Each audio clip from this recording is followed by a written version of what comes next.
Words of advice: go to a retirement home and spend 8 hours with 10 people that are in their 90s and deeply consume the regret in their eyes for all the things they didn't do. It will scare you straight into taking action. To another level.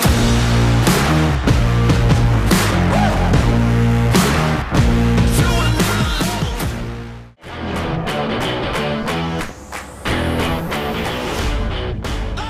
People change once they get some level of success. Like, notice my reactions. I'm like, whoa, you gotta spend more. Second location, same. It's very funny how humans work. Like, they find something that works. This is like in health and fitness, this is in business. And for some reason, there's this need to find something else when you've just shown yourself what works. Yeah, it's like, am I missing, there's this insecurity, am I missing something that could be better when something's clearly working? You know, I always think of, I don't know why this is the analogy, I always bring it up. It's like a fruit from a tree. It's like, here's a beautiful fucking huge orange tree in the back of your yard. You're pulling the orange and you're only squeezing like 30% of the juice out. And you're like, this is delicious fucking orange juice. And you're like, should I grow an apple tree? I'm like, no, motherfucker, like squeeze more oranges.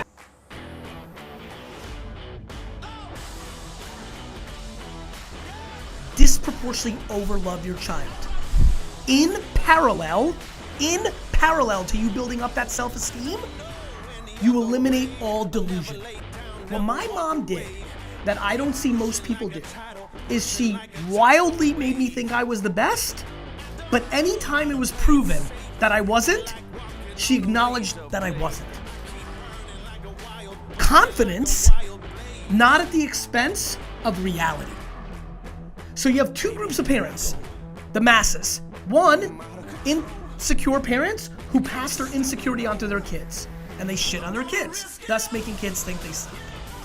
Or parents that over coddle and bullshit their kids and give them 8th place trophies and make them think like my son yesterday said he's gonna dunk. And I said, you are never gonna dunk. Right to his fucking 6-year-old face. I'm like, dude, you will never dunk. He said, why? I said, DNA. He's like, what's DNA? I'm like, ask Alexa, right? So that shit. It was important for me to not be like, yo, you're gonna dunk. He's not gonna dunk. And as soon as he understands that, the better. That's not what most parents do. So my mom overloved me and gave me unbelievable self-esteem, but she taught me accountability and eliminated entitlement. Do you understand? Oh, yeah. I'll tell you, everything else she did doesn't mean shit. It's tier 7 importance. Be kind, love it, all the amazing stuff, hard work, cool. I promise you, it's 2 things. Build self-esteem, make your kids think that they can do anything until they prove they can't, and then acknowledge they cannot. Yeah. I'm big on this. To another level.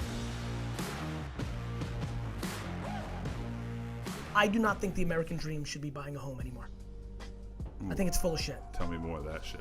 I It's need more of fucking that. bullshit. Yeah. It's a bad use of upfront capital, and it ties you up, Correct. and it's just not smart. It's not and, gonna appreciate, and, not the way you and want it what is it for? Like, I'm pissed that I own a home. Yeah. I would literally rent in perpetuity now, and I will. Like, I've decided, like, I will never buy another new home. Is it because College. Parents are tricked, forcing kids to go to college when 93% of kids should not go to college. I love when shit is accepted, but it's now broken because college and buying a home might have really been awesome. And I actually believe this in 1954 and 1973. The problem is it's 2019. So like, I'm hot on seeing things that are obvious to me on what's gonna happen next. Here's what we do very interesting as a society. We shit on the new and we put the past on a pedestal. Sure. But here's the thing, real quick. Let me tell you the difference between a Lambo and owning your own home. I'm looking at some people here, we're all looking at each other, right? You just don't know if you own the home or not. Like, you don't have to know. Yeah. Like, I know you're driving a fucking Lambo. I see it. Yeah. But you live in a home. I actually have no fucking clue how much mortgage you have on that home. Do you rent it? Right? I'm telling you this thing. And by the way, this is my thesis to why it will fall. I'm not saying fashion will fall. Fashion will never fall. I gotta show you that I'm wearing fly fucking clouds and dirt, or a Gucci bag, or shit, or an Under Armour. Like, that's how we express.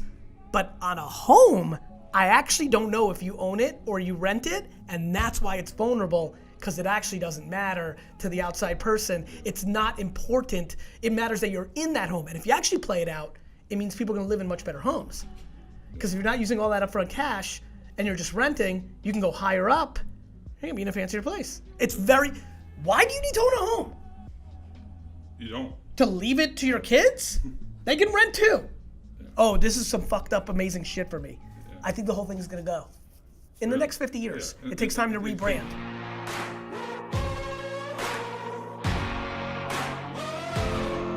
You wanna know what most people's vulnerability is? The reason I always win, every time I enter something else, it's what can I do for you?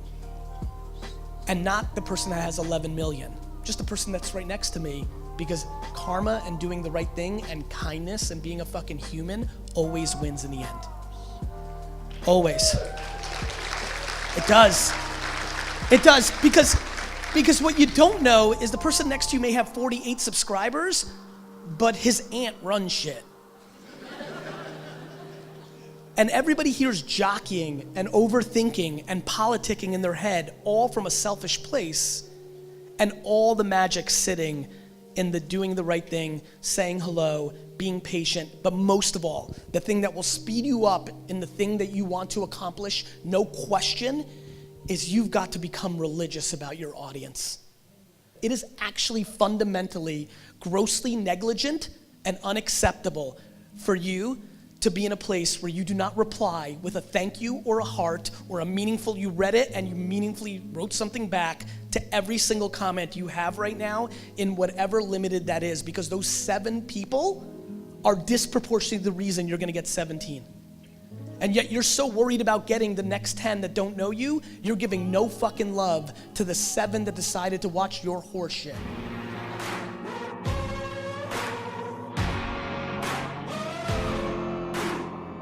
Most 57-year-olds don't have their shit figured out.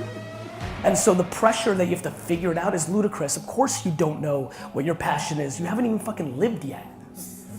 So my biggest advice is take advantage of this vacation, right? Navigate through it so they don't kick you out, and take as many weird courses, go to as many weird things, like try shit.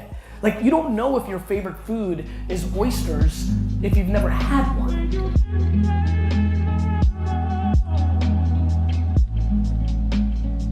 If you are not producing 100 pieces of content for Facebook, Instagram, LinkedIn, YouTube, podcast every single day, you are leaving the greatest opportunity in the world on the table. 100. 100. That's a fuckload.